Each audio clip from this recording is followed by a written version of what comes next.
Describe the features and method of preparing of receipts and payment account. प्राप्ति एवं भुगतान खाते की विशेषताएं या प्राप्ति भुगतान खाता बनाने की विधि बताइए. Following points must be kept in mind while preparing receipts and payment account, which state its characteristics. प्राप्ति भुगतान खाता की विशेषता या प्राप्ति भुगतान खाता बनाते समय ध्यान में रखा जाता है. तो आइए हम इसका आंसर देखते हैं. सबसे पहले हम ये देखते हैं कि पहला पॉइंट जो है वो आता है हमारा हेडिंग का. हेडिंग मतलब जो हम कॉलम्स के ऊपर लिखते हैं. तो हेडिंग में सबसे पहले हमें जो भी इंस्टीट्यूट रहती है, जो भी संस्था रहती है जिसके लिए हम प्राप्ति भुगतान खाता बना रहे हैं, सबसे पहले उस इंस्टीट्यूट का नाम लिखना है. जैसे मान लीजिए कि यशवंत क्लब के लिए वो प्राप्ति भुगतान खाता बनाने के लिए लिख रहा है, तो सबसे पहले ऊपर यशवंत क्लब आ जाएगा. उसके बाद रिसिप्ट्स एंड पेमेंट अकाउंट लिखा जाएगा. उसके बाद में जो संस्था के वर्ष की अंतिम तिथि होती है, जैसे मान लीजिए 31 दिसंबर को खाते बंद होते हैं उसके, तो फॉर द ईयर एंडिंग 31 दिसंबर 2019-2020 फिर डेट लिखी जाती है. मीन्स हेडिंग में 3 कंटेंट आपको लिखना है. सबसे पहले इंस्टीट्यूट का नाम लिखना है आपको, फिर सेकेंड नंबर पर आपको रिसेप्शन पेमेंट अकाउंट लिखना है, फिर थर्ड नंबर पर आपको डेट लिखना है जिस डेट पर अकाउंट क्लोज किए जा रहे हो. सेकेंड पॉइंट होता है कि record of all receipts and payment, समस्त प्राप्ति और भुगतानों का लेखा करना. देखिए इसके 2 साइड होते हैं. एक डेबिट वाला साइड होता है आपका रिसिप्ट का और एक क्रेडिट वाला साइड होता है आपका पेमेंट का. तो रिसिप्ट साइड में आपको सारी, मतलब डेबिट साइड में आपको सारी रिसिप्ट्स लिखनी है, और जो आपका क्रेडिट साइड है इसमें आपको सारे पेमेंट लिखना है. तो डेबिट साइड में रिसिप्ट्स लिखी जाती हैं और क्रेडिट साइड में पेमेंट लिखे जाते हैं. अगला point, cash balances. This accounts begins with the opening cash and bank balance and end with the closing cash and bank balance.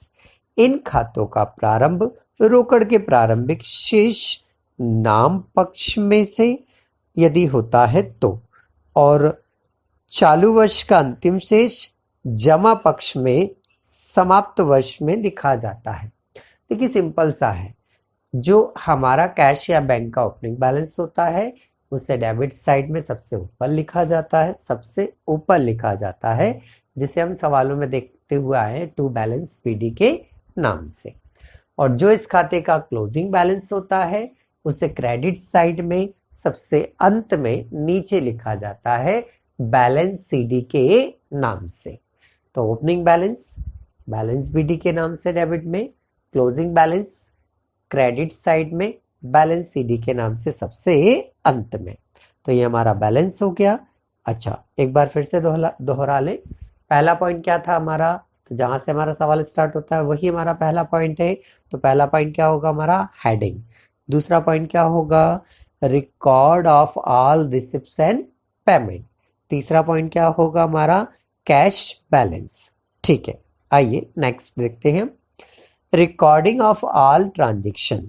ठीक है, all cash receipts and all cash payments are recorded in these accounts whether it relates to be current year, previous year or a next accounting year. समस्त नगद लेन देनों का लेखा. इसमें समस्त नगद प्राप्तियों और नगद व्ययों का लेखा होता है, चाहे उसका संबंध किसी भी वर्ष से क्यों ना हो.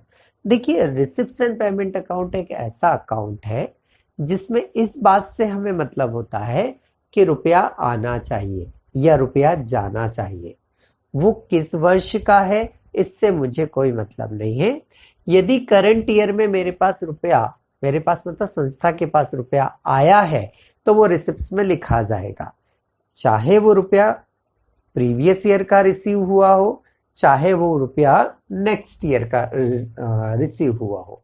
यदि रुपया आया है तो आप उसे डेबिट साइड में क्या करेंगे, लिखेंगे। ठीक है, ऐसा ही पेमेंट के साथ है। यदि आपने करंट ईयर में पेमेंट किया है, अब वो पेमेंट लास्ट ईयर का है या वो पेमेंट नेक्स्ट ईयर का है, उससे कोई मतलब नहीं है। यदि करंट ईयर में कैश आया और कैश गया तो वो लिखना हमें। तो इसमें ईयर से हमें कोई मतलब नहीं होता है, बस करंट ईयर में वो कैश आना चाहिए और जाना चाहिए, तो उसे हम रिसिप्शन पेमेंट अकाउंट में लिखेंगे। अगला पॉइंट है हमारा capital and revenue item. It records all receipts and payment whether they are of revenue nature और कैपिटल नेचर।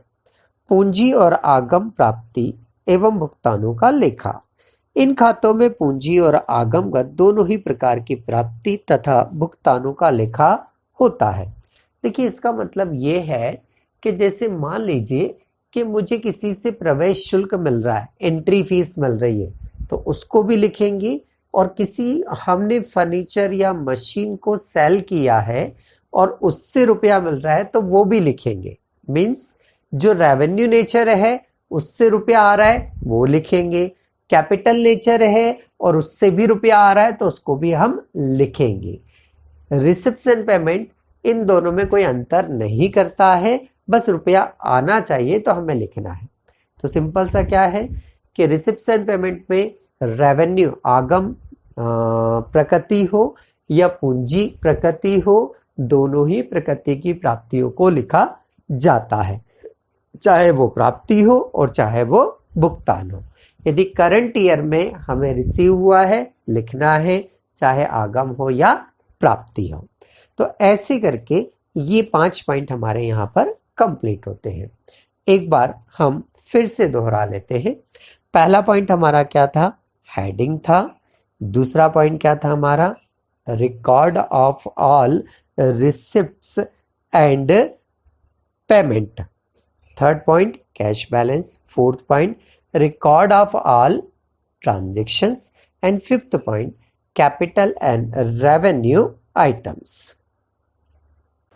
यदि आप हमारी कोचिंग को ज्वाइन करना चाहते हैं या ऑनलाइन कोर्सेज को परचेस करने में आप इंटरेस्टेड हैं, जिसमें आपको प्रैक्टिकल और थ्योरेटिकल दोनों ही सब्जेक्ट के वीडियोस अवेलेबल हैं, तो आप कांटेक्ट कर सकते हैं G9 education group, G6 HIG colony near MIG थाना इंदौर। Contact number 9826421188। ये नंबर मेरा कॉल और व्हाट्सएप दोनों के लिए अवेलेबल है। आप G9 एजुकेशन ग्रुप के नाम से प्ले स्टोर से ऐप भी डाउनलोड कर सकते हैं। धन्यवाद।